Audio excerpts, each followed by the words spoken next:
Hey, good afternoon, good morning. My name's Jake Gronowski with 12 South Advisory. I'm the founding member of 12 South Advisory. This week's Facebook Live is going to be on forecasting revenue for the next 6 months within your electrical business. Keep in mind, we do these Facebook Lives every week, so if you're not able to attend live, don't stress. We send out the recorded versions to our those that are subscribed to our email campaign.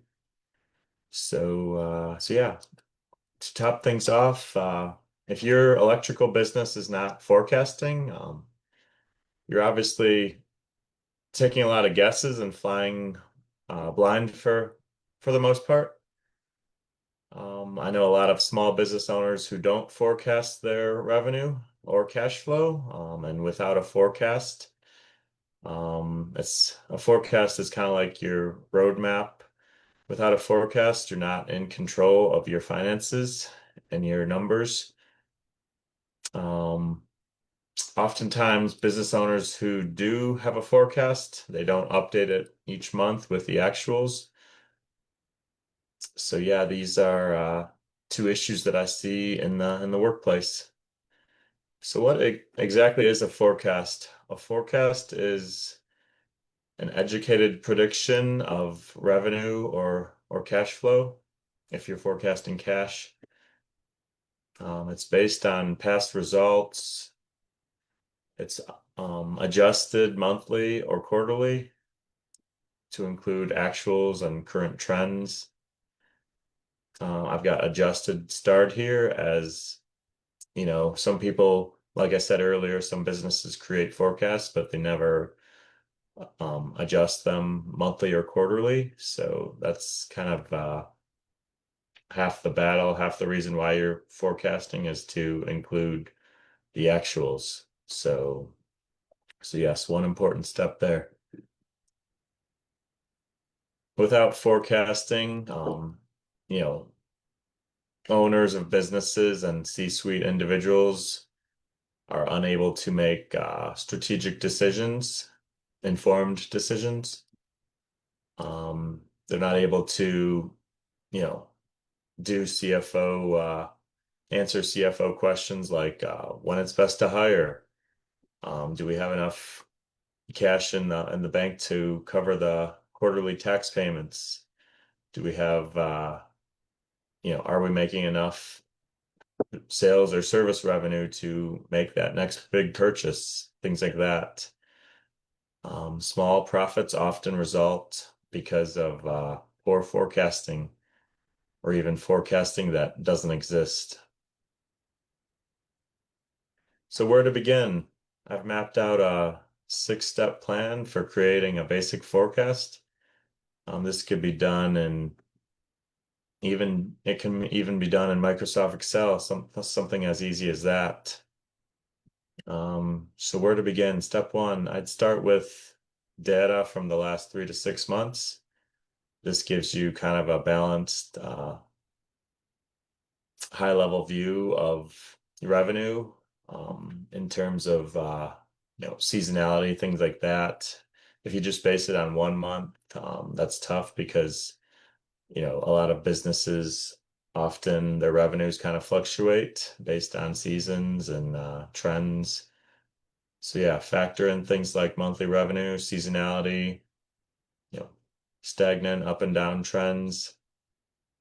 As you may know, electrical businesses, sometimes their service revenue spikes in the summertime or early spring when the air conditioners start to um, be turned on, or even late fall when the heaters, if you're kind of in a colder climate and you need a heater, obviously, that's when electrical businesses are more busier. So yeah, it's never flat 12 months revenue, typically not. So it's best to keep seasonality trends in mind. Step two, you're going to want to identify revenue drivers, things like clients, projects, contracts and sales. Messy books often result in the wrong forecasts, or messy books often result in a forecast or even a forecast that doesn't exist. That's the reason why accounting books become messy. So yeah, step 3, moving on. It's best to kind of build a projection based on build a projection for revenue based on the expected number of clients times the average job value. And you're going to want to adjust for things like new deals that you may have signed, churn rate. Are you kind of signing on enough clients to kind of cover that churn rate? So things like that. You're going to want to create a table, of course, within Microsoft Excel or wherever you're doing your forecast. And then also it's best to create two views. I'd say one that's fairly conservative, as well as maybe an aggressive one. So one that's optimistic, maybe a growth goal, something that you're striving toward. Maybe it's a goal that's certainly up there in height, but certainly attainable as well. And then one conservative or safer view of the forecast. So you're going to want to adjust regularly, like we were speaking of earlier. Factor in the churn rate. Are your new jobs that you sign on kind of similar to the amount of jobs that you may have lost? We don't love losing jobs. Sometimes customers go with another business. Maybe they have a close friend or relative who runs a business, or maybe your prices were just too expensive or things like that. So when you're running a business, oftentimes you're often going to have lost customers, but it's your job to, make up for that, signing on new additional customers to minimize the churn rate. So are you growing? Is the economy changing? Things like that. That's all stuff to keep in mind when creating a forecast.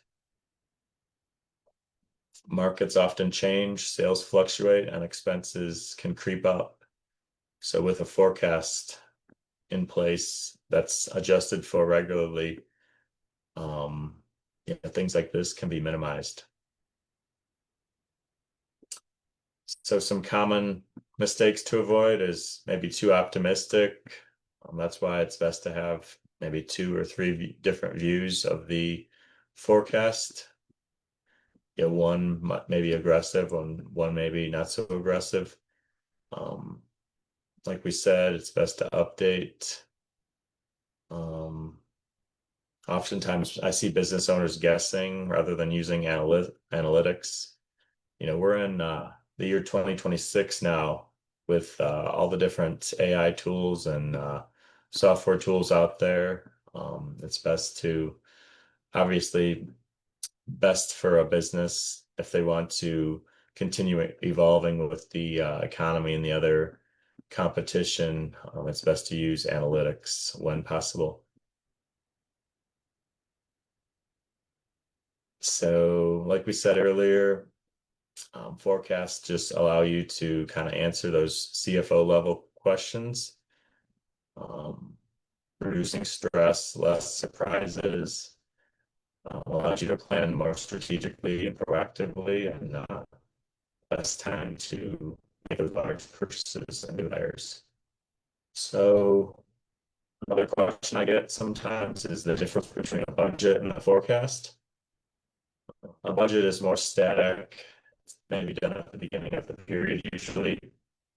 It's based on goals and it's used for planning.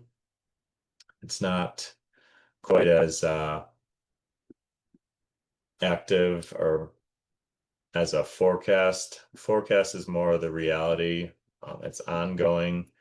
You're never going to be done with the forecast. You're going to want to update it frequently and often. Um, Forecasts are adjusted. Actual performance plus trends is what a forecast covers, and it's best used for decision making, unlike the budget, which is used more for planning. So yeah, if you're having trouble, or if you don't even have a forecast, for example, and you're looking to add that to your business, feel free to message me or reach out.